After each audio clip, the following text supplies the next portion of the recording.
102 years. That's how long it's been since anyone found a royal Egyptian tomb, until 2025. Here's what they discovered, and why they kept it secret for months. For over a century, Egyptologists said the Valley of the Kings was exhausted. Every pharaoh had been found. Every tomb had been opened. The list was complete. They were wrong. And what they found changes everything we thought we knew about ancient Egypt. Let me show you why this discovery matters more than Tutankhamun's tomb, and why the pharaoh they found was deliberately erased from history. November 1922, Howard Carter makes the discovery of the century Tutankhamun's tomb, intact and untouched for 3,200 years. It becomes the most famous archaeological find in history. Since that day, no one has found another royal tomb in the Valley of the Kings. Not one. For 102 years, archaeologists searched every corner of that desert valley. They found workers' tombs, storage chambers, empty shafts, but no pharaohs.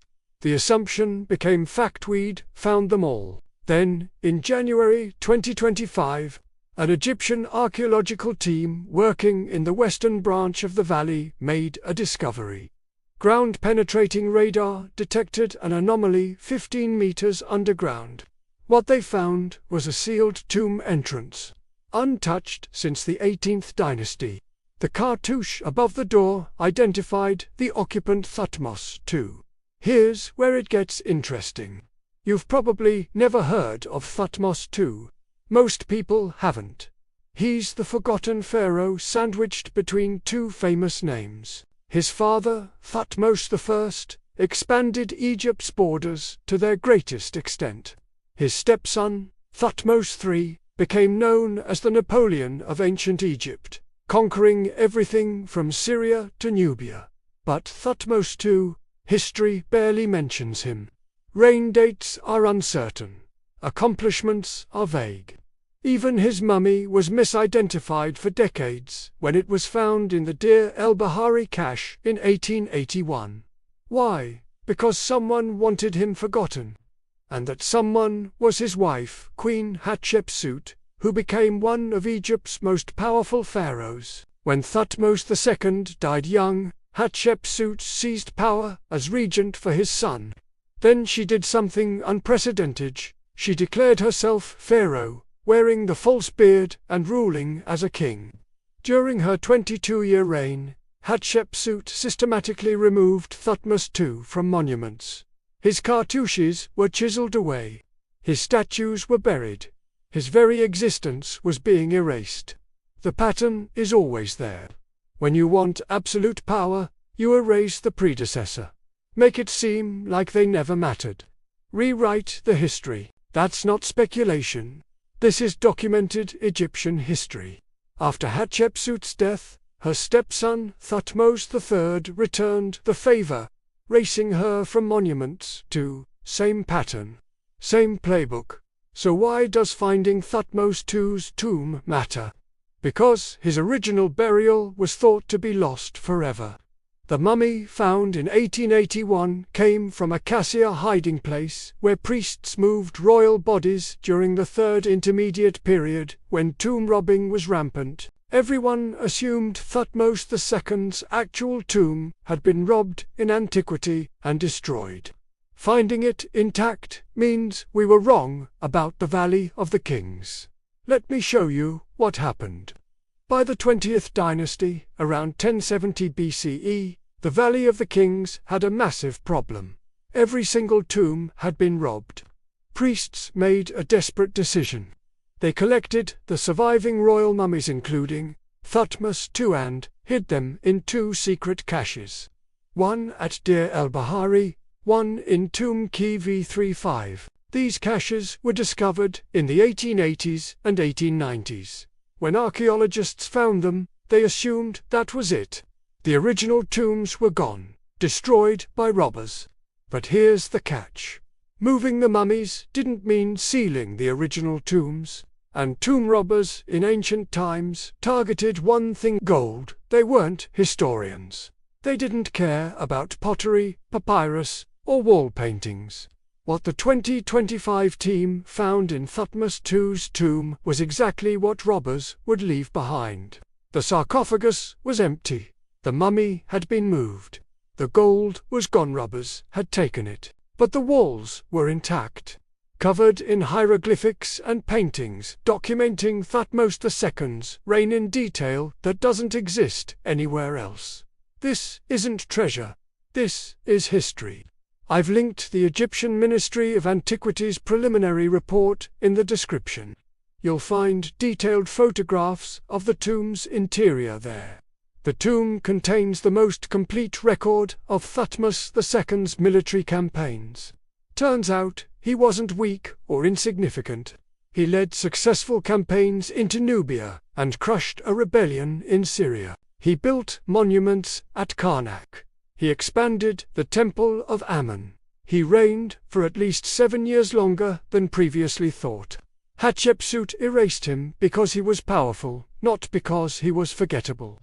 On the Western Wall, there's an inscription that changes Egyptian chronology. It lists Thutmose II's regnal years with astronomical date star positions that can be cross-checked with modern calculations. This allows Egyptologists to date his reign precisely to 1493 to 1479 BCE. Previous estimates were off by up to 15 years. That shifts dates for Hatshepsut, Thutmose III, and the entire 18th dynasty. Think about that. We thought we knew Egyptian chronology. We had it in textbooks. Museums used those dates. But finding one intact tomb forces us to revise a century of scholarship. Same pattern, every time. History thinks it's complete until someone finds something that changes everything. Then we realize how much we didn't know. But here's where this gets dangerous today. The discovery was made in January 2025. The Egyptian government didn't announce it until Marcia 2-month delay. Why? Because tomb discoveries trigger international attention, looters, and political pressure. Modern Egypt learned from the Tutankhamun circus: control the narrative first, then announce.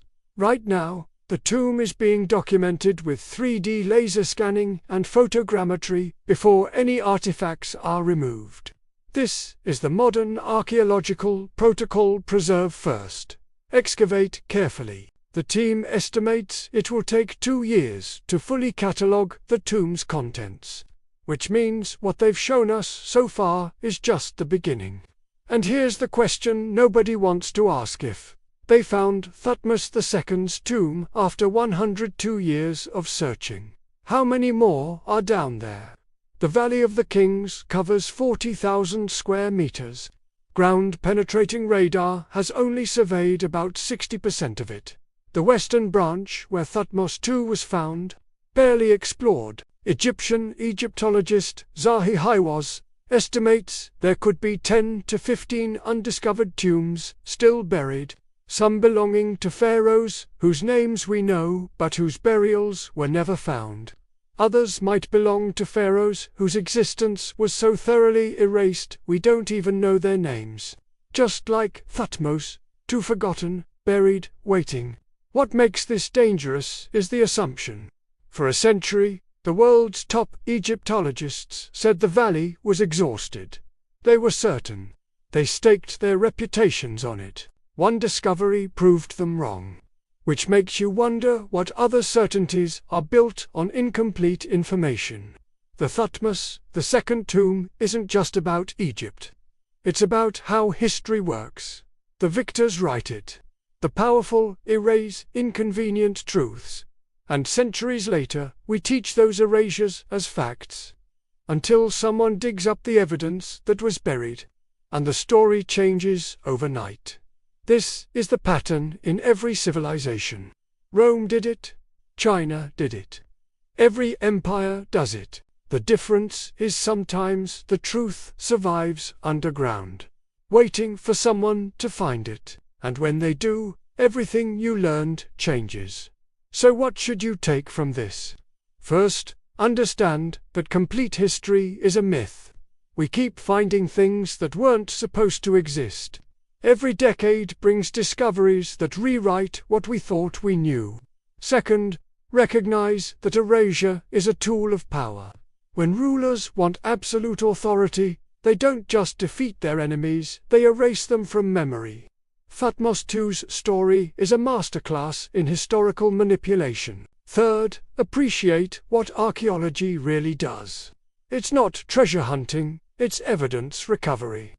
Every tomb, every inscription, every pottery shard is a data point that either confirms or challenges our understanding. The most important discoveries aren't the golden masks. They're the inscriptions that prove someone existed when history said they didn't. Here's the truth about ancient Egypt. For 3,000 years, they perfected the art of preservation and erasure.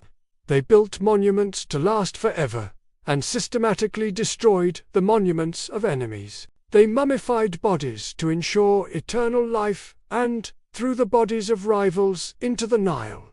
They wrote history in stone and chiseled away the names of the defeated. What survives is what they wanted to survive, or what they failed to destroy completely. Thutmose II's tomb survived because Hatshepsut didn't know where it was. The priests hid it so well, even the robbers missed it. All sources are linked in the description: the Egyptian Ministry Report, the Journal of Egyptian Archaeology Preliminary Findings, and Zahi Hawas's interview explaining the discovery's significance. If this changed how you see Egyptian history, subscribe, because the next video reveals what's actually under the Sphinx and why archaeologists refuse to excavate it. What other pharaohs are still down there? What other names were erased so completely we don't know what we're missing? The secrets history tried to bury. Past Chronicles has the answers. I'll show you where to look.